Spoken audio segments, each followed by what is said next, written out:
मंच में विराजमान आदरणीय सरदार गुरनाम सिंह चढ़ूनी जी, आदरणीय दर्शनपाल जी, आदरणीय सुरजीत फूल जी और तमाम हमारे सीनियर, हमारे वरिष्ठ साथी जिनसे हमने आंदोलन लड़ना सीखा, और सामने पंडाल में बैठी हुई हमारी माताएं बहनें, हमारे नौजवान साथी, हमारे बुजुर्ग, आप सबको हाथ जोड़ के राम राम, सत श्री अकाल, सलाम, जय जवान जय किसान।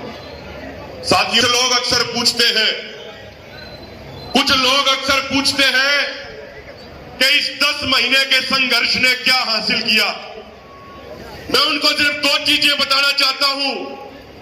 आज सुबह से यहां पे इतनी बारिश हो रही है, उसके बावजूद ये इस्माइलाबाद के क्रांतिकारी नौजवान साथी, माताएं बहनें, हमारे बुजुर्ग इतनी बड़ी संख्या में यहां पे पहुंचे हैं।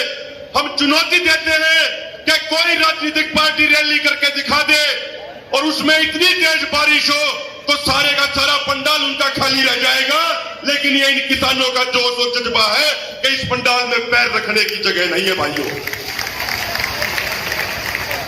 दूसरी बात साथियों, कल पानीपत के एक गांव में थे, कार्यक्रम का समय था 6 बजे का, लेकिन किन्हीं कारणों से हम लेट हो गए और वहां पे रात को 10 बजे पहुंचे।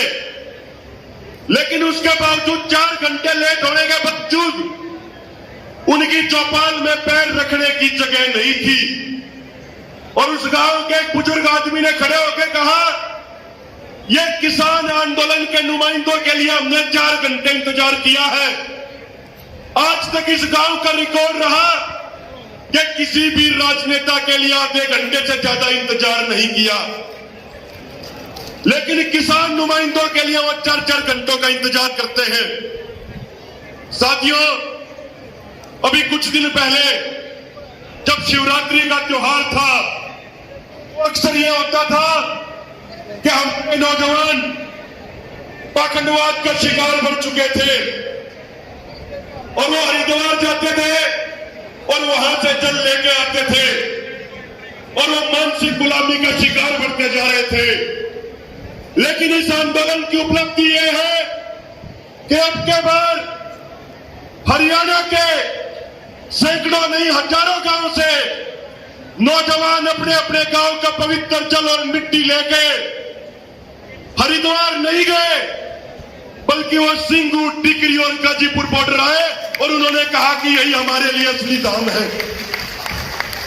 उन्होंने कहा कि जो ये बुजुर्ग इन धरनों पर बैठे हैं, यही हमारे लिए हमारे भगवान है।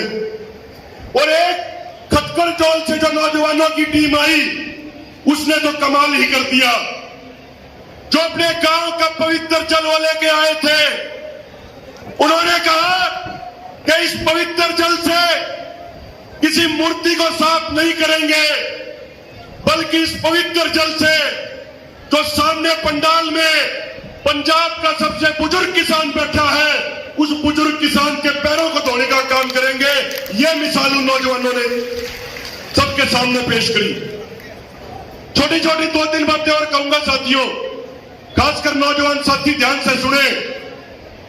मोदी सरकार का नारा था 2014 से पहले कि वो हर साल 2 करोड़ रोजगार देंगे, लेकिन 2 करोड़ रोजगार देने की बात तो दूर, पिछले 7 सालों में इस सरकार ने 15 करोड़ रोजगार खत्म कर दिए। यानी जो आने वाली पीढ़ी है, जो आज नौजवान है, जो डबल ग्रेजुएट है, डबल एमए है, डबल पीएचडी है, उनके लिए इस सरकार के पास रोजगार नहीं है मेरे भाइयों। और दूसरी बात, इन 3 कानूनों के माध्यम से वो हमारी जमीन छीनने का प्रयास कर रहे हैं। और याद करो 2014 से पहले हम कहते थे ये गुजरात का मॉडल किसानों की आत्महत्या को बढ़ाएगा, नौजवानों की बेरोजगारी बढ़ाएगा, मजदूरों का शोषण बढ़ाएगा। लेकिन की बात है कि हमारे नौजवान उस समय गोदी मीडिया के प्रचार में पागल हो गए और नौजवान कहने लग गए, हर हर मोदी, घर घर मोदी। और आज उसी मोदी ने देश के किसानों को सड़क पर लाके बैठा दिया। साथियों, 2014 में आपकी जमीन छीनने के लिए ये भूमि अधिग्रहण अध्यादेश लेके आए थे। उस समय 3 बार वो अध्यादेश फेल हुआ, तो अब राज्य सरकारों के माध्यम से वो अध्यादेश लाए जा रहे हैं। अभी 20 दिन पहले हरियाणा की विधानसभा में एक कानून पास किया जाता है कि अब जमीन अधिग्रहण के समय किसानों की कोई सहमति नहीं ली जाएगी। पहले जहां 70% किसानों की सहमति ली जाती थी, अब कोई सहमति नहीं ली जाएगी। पहले सेक्शन 4, सेक्शन 6 के तहत नोटिस दिए जाते थे, अब कोई नोटिस नहीं दिए जाएंगे। यानी अब सरकार की, कॉर्पोरेट घरानों की खुली गुंडागर्दी चलेगी। आपकी जमीन होगी, लेकिन छीनने का काम कॉर्पोरेट घराने और ये मोदी सरकार करेगी। तो मेरे साथियों, मेरे भाइयों, मेरे बुजुर्गों, आपसे एक निवेदन करना चाहते हैं। जो ये लड़ाई लड़ रहे हैं, ये लड़ाई आने वाली पीढ़ी के भविष्य को बचाने की लड़ाई है। जब हम भी बड़े हो जाएंगे, हम भी जब बूढ़े हो जाएंगे, तो हमसे आने वाली पीढ़ी, अगली पीढ़ी सवाल करेगी कि जब देश को बचाने की लड़ाई चल रही थी, तब हम क्या कर रहे थे।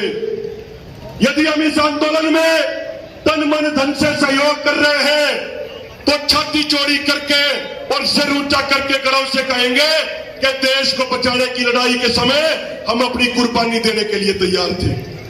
और यदि हम घर पे बैठे रह गए, तो आने वाली पीढ़ियों के, अपने बच्चों के नजरों में नजर मिलाना मुश्किल हो जाएगा। साथियों, अब फैसला आपको करना है कि सिर ऊंचा करके जीना है या नजर झुका के जीनी है। और एक अंतिम बात, प्रधानमंत्री मोदी 2019 में उन्होंने लाल किले से कहा कि भाइयों बहनों 100 लाख करोड़ देश को देंगे। 2020 में कहा कि 110 लाख करोड़ देंगे। 2021 में फिर कह दिया कि 100 लाख करोड़ देंगे। यानी 310 लाख करोड़ की बात उन्होंने कह दी। लेकिन दूसरी तरफ सरकार कह रही है कि सरकार के पास पैसा नहीं है, इसलिए पूरे देश की रेलवे लाइन, पूरे देश की रेल की पटरियां, बस, रोड, हवाई जहाज, गैस पाइपलाइन, तेल पाइपलाइन, स्टेडियम, सब के सब बेचे जा रहे हैं मात्र 6 लाख करोड़ के लिए। 6 लाख करोड़ के लिए पूरा देश गिरवी रख दिया, बस खरीदार चाहिए। और साथियों, आंध्र प्रदेश में कई गांव के किसानों ने इकट्ठे हो गए, 2250 एकड़ जमीन दी भारत सरकार को और कहा कि इसमें स्टील की फैक्ट्री लगाइए जिससे नौजवानों को रोजगार मिले। वो स्टील की फैक्ट्री लगाई गई। आज उस स्टील की फैक्ट्री की कीमत 3 लाख करोड़ रुपए है, लेकिन ये मोदी सरकार उस 3 लाख करोड़ रुपए वाली फैक्ट्री को मात्र 13,000 करोड़ रुपए में अपने दोस्त, अपने यार गौतम अडानी को बेच रही है। एक अंतिम पंक्ति कहूंगा साथियों, मान लिया कि संसद में मोदी सरकार का बहुमत है, मान लिया कि हरियाणा की विधानसभा में खट्टर और दुष्यंत चौटाला का बहुमत है, लेकिन एक बात यह भी जान ले कि सड़कों पे बहुमत किसान मजदूरों का है। और जब जब संसद और विधानसभाएं बेलगाम होंगी, तो सड़कों पे संसद लगेगी और ये सड़कों वाली संसद उनको आदेश करेगी और उनको वो आदेश मानना पड़ेगा। तो एक बार नारे लगा दो साथियों। भाई, लोग इतनी संख्या में हैं, लेकिन आवाज उतनी नहीं आ रही। किसान एकता, मोदी सरकार, खट्टर सरकार, छत्तीस बिरादरी का भाईचारा, संयुक्त किसान मोर्चा। अंत में फिर से संचालक महोदय का और जो आयोजक हैं सरदार गुरनाम सिंह चम्मू जी और हमारे संयुक्त किसान मोर्चा के तमाम सीनियर नेताओं का, सरदार गुरनाम सिंह चडूनी जी, दर्शन पाल जी, सुरजीत फोल जी और अन्य साथियों का बहुत बहुत धन्यवाद। जय जवान, जय किसान।